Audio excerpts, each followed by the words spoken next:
Good afternoon, everybody. How are you? Lots of things have happened in the last few days. Schools have gone back. I've had the joy of meeting our children in a car park here, and all of that seems to have gone well, which is a great tribute to the staff and all those involved. And the children are delighted to be back together, albeit in a different way. And that's the sort of theme for what I want to talk to you about today. But first I'd like to ask you to remember in your prayers Father Terry, he's really not great at the moment, one thing and another. And I think his condition has deteriorated. Well, I know it has. And we need to take steps to support him and keep him as much as we can, which will be quite challenging, but he's our Father and we love him, so there is no choice in that matter. That's what we have to do. And to ask you to pray for three other people, to Mrs. Leslie Stevens of our community here, one of our readers for many years, beautiful reader, and for the last 8 years she's been in Barron's Court Nursing Home in Kirkby Muxloe, where she developed dementia, and for the last 5 years has not recognised anyone, not even her own family. So it's been a very difficult time for them, and I ask you to remember John and the family today. This afternoon we will celebrate a double funeral here, which is a rather rare occurrence. Never happened in my time, of two sisters, Vanessa and Caroline Trigg, who died within 6 days of each other a fortnight ago. It's a long story of sadness and difficulty, and I pray that they'll be at peace, the two of them, with their mum and dad and their sister Imelda, and that their brother Martin, who has significant learning difficulties, can find a new home with our help and settle himself and get over the loss of not only his home but all of his family. So please keep them in your thoughts and prayers today, if you would. The good news is next week, not this coming weekend, but the following weekend, we are going to be open for Mass. Certainly here and in Market Bosworth, possibly in Elshilton, if we can get the permission through, but certainly in those two other places. And that's a great joy. It's a great joy to bring people back together. And it's not going to be easy, we know all that. We know all the things that need to be in place. You will all receive a letter from me this weekend, either on the website or on the newsletter delivery, telling you what is necessary for us to follow if this is to work. There are certain regulations and requirements which we have to accept and go along with, because they help us to do what we want to do and need to do. And so I ask you to be very patient with that and to follow what is asked of you, and also to volunteer to help with stewarding so that we can keep these events going. It is my hope that we can restore the full Mass programme, plus an extra Mass at 12 o'clock on a Saturday, which is the Mass that is normally recorded for Sunday, but that could be a public Mass, so that, for example, in this church, it would give more opportunity for people to come, and there wouldn't be a problem with too many people being here at once. Should all this fail, or not work out properly, or not sufficient people be here, then we will readjust the Mass schedule within the next 2 or 3 weeks. But I feel we need to try and to do what we can to make sure that people feel welcome and that we can be together once again. That's our hope and that's our prayer. Of course, we could be locked down all of a sudden once again, and it all goes out the window. It's been a difficult time, hasn't it? Been very difficult, but we have to prepare, and we have to do the best we can and take the opportunity as it comes. We've been talking about what sort of church we might be, and here is an opportunity for us to be the church the Lord wants, showing extra care and sensitivity to each other, but also being able to celebrate the Holy Mass and, of course, receive Holy Communion. And some people are still afraid. They don't feel they can come out. I think, to be honest, for many, they've been cocooned for so long that they've got in a place that they don't know how to get out of. And that's not a nice place to be, and we respect that, and we will continue to respect that. That's why the Mass will still be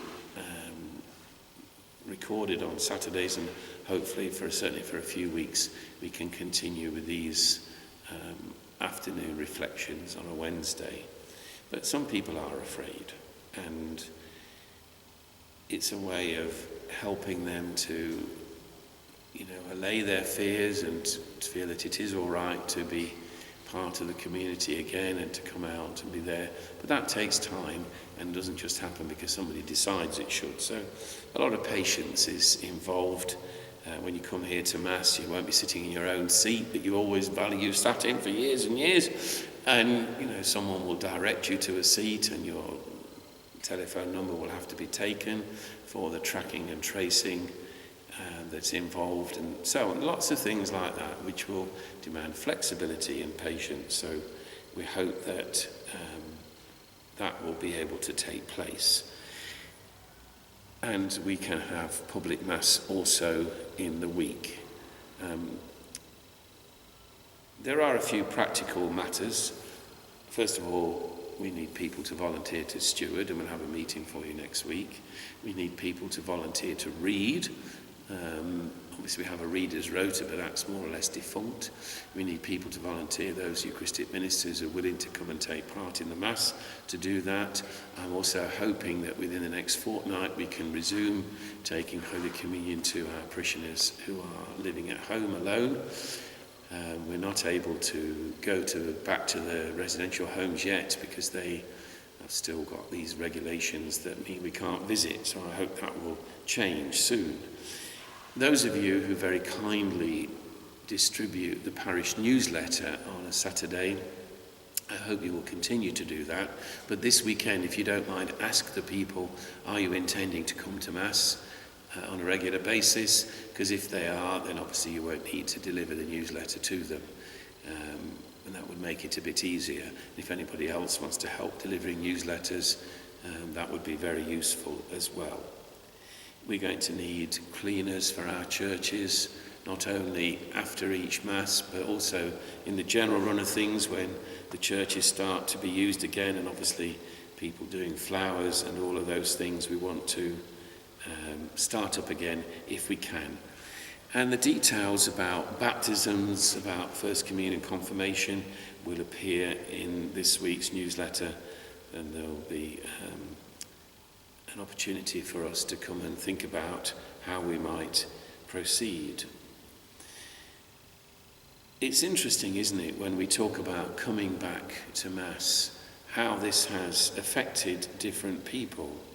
And welcome is a very appropriate word.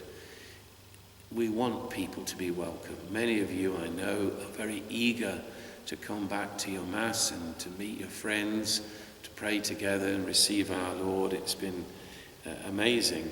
Some people whom I visited have not been to church for a while, but during this period of lockdown they've had a bit of a rethink, and they said, I'd like to resume the practice of my faith.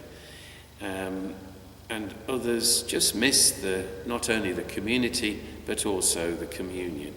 The experience of other priests who have started these Masses is that not so many people come initially, but as time goes on, people feel more confident, then, more and more people are coming out to Mass now and being part of things again.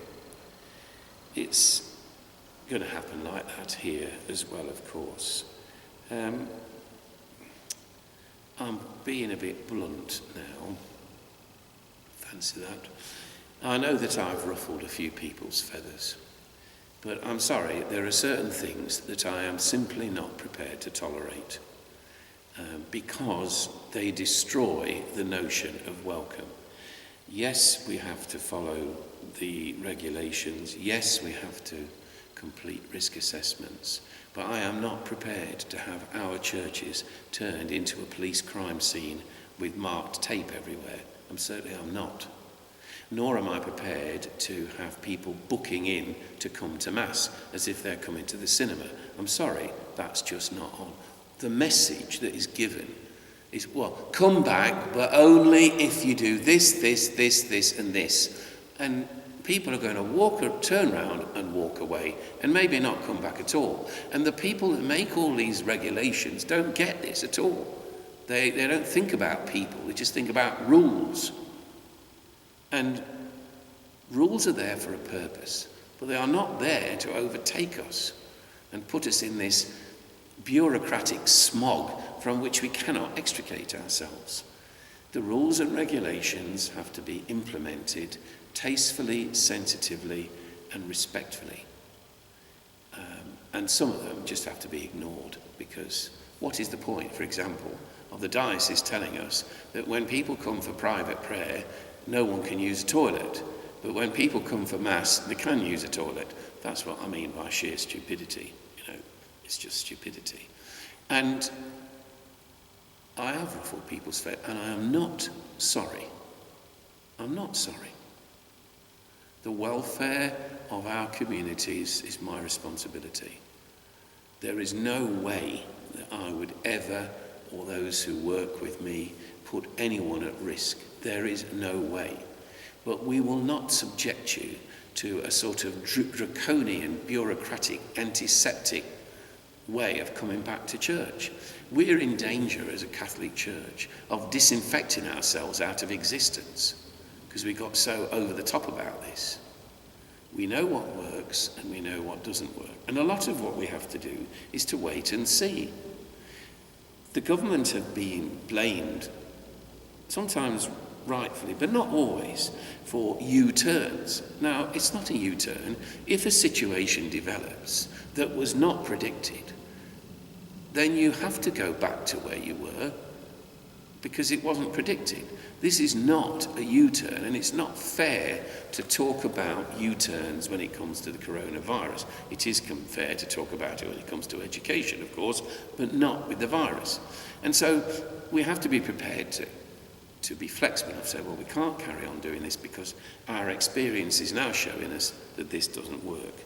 So all of these things demand flexibility, sensitivity, but also that we don't allow ourselves to become paranoid and to become disinfected. We have an antiseptic religion, and it's not an antiseptic faith, ours.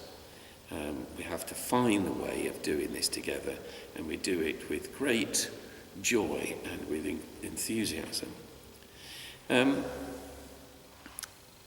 There is a deeper matter which goes beyond the logistics of how this might work out. And there's been some articles in the Catholic press about, people managing by watching TV, having live stream masses. I can go to Mass today in the west of Ireland or Los Angeles. Yes, you can if you sit up at the required time, and how people have got used to this and think this is the faith. Well, it is part of their faith, but it isn't the real deal in the end. We're in danger of becoming TV Catholics. I know there are advantages, that you can sit and watch Mass, be part of Mass in your pyjamas, and of course there is no collection. I know all that, but actually, that really isn't. And there's been all this talk about, will people come back to church? Will they see that it's important anymore? Those who perhaps sat a bit lightly to these things, are they likely to come back? And in many ways, a lot of this is quite negative. And then we call what we call parish hopping, they hop from one to the other.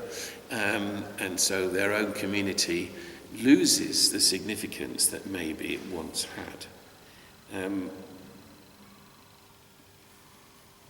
The Lord has entrusted me with the responsibility of being your shepherd.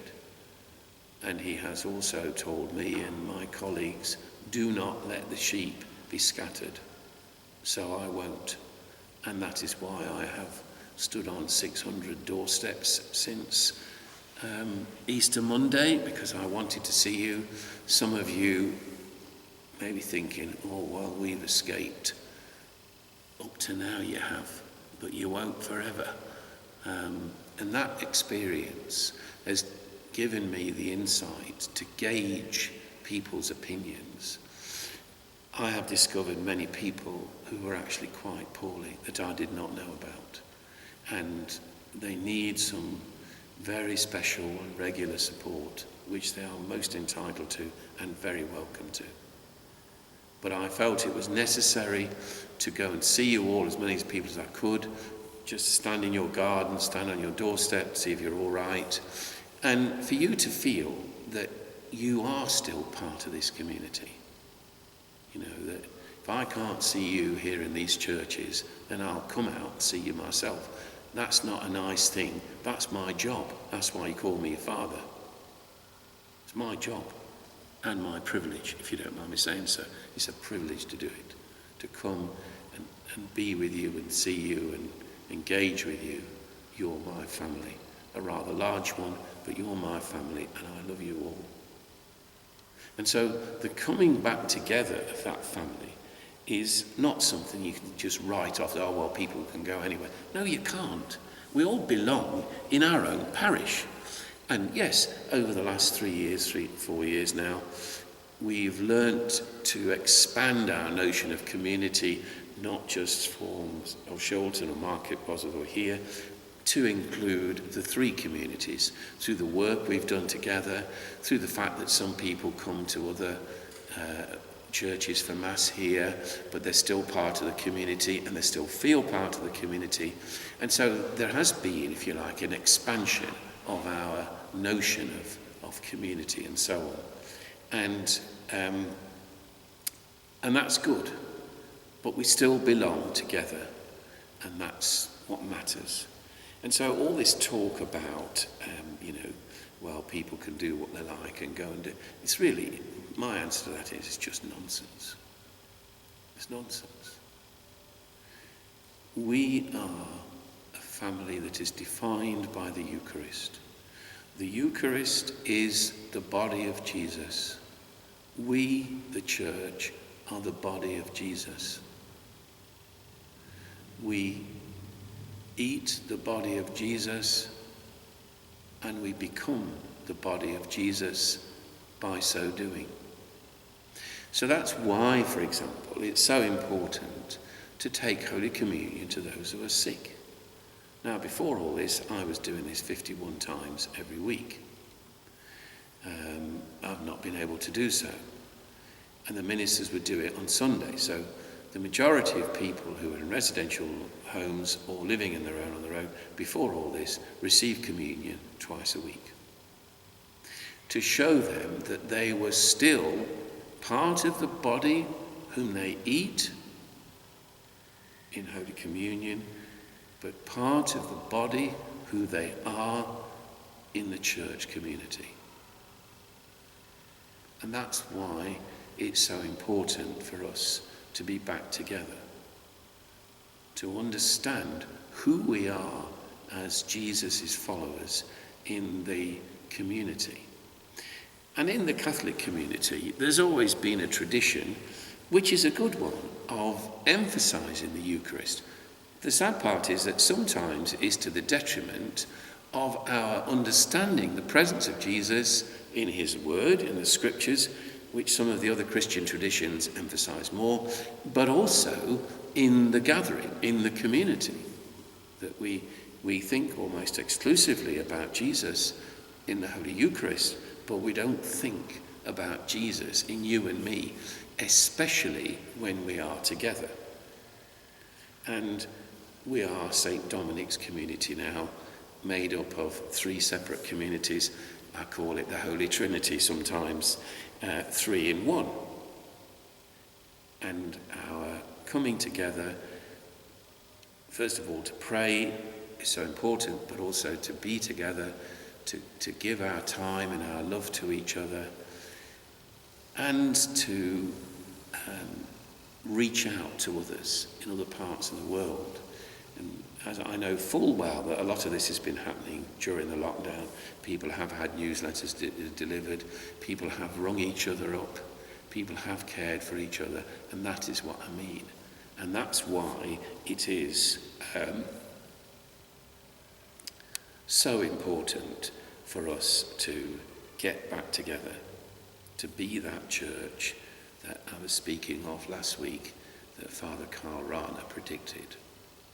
And so, in conclusion, there are two words that I wish to say to you today. Words that are hopeful words and joyful words that come to you, every one of you, from my heart. And those words are welcome back.